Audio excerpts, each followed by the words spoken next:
Sevdaşım yetmeden muradıma, çok zamandır hasreten varlığına.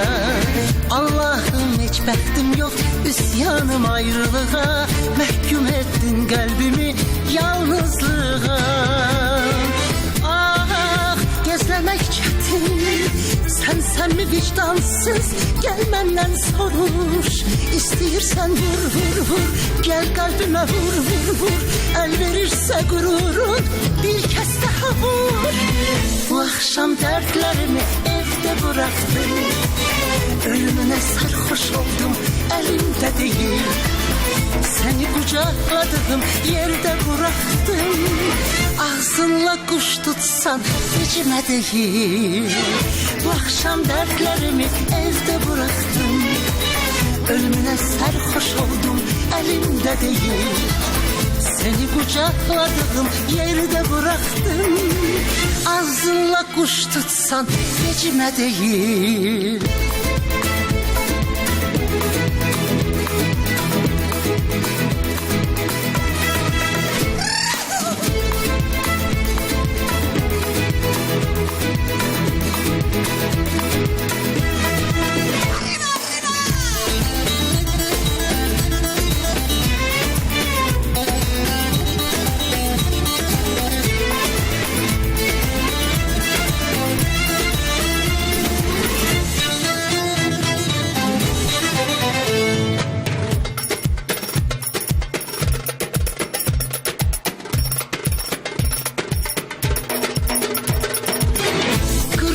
Sabırdaşım yetmeden muradıma, çok zamandır hasreten varlığına. Allah'ım hiç bəxtim yok, üsyanım ayrılığa, məhkum ettin kalbimi yalnızlığa.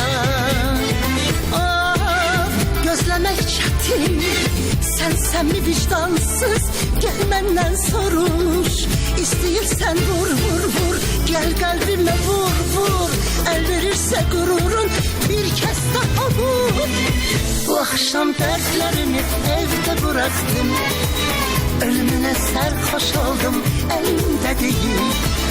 Seni kucakladığım yerde bıraktım, ağzınla kuş tutsan içime değil.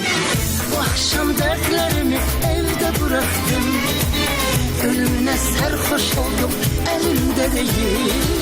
Seni kucakladığım yerde bıraktım, ağzınla kuş tutsan içime değil.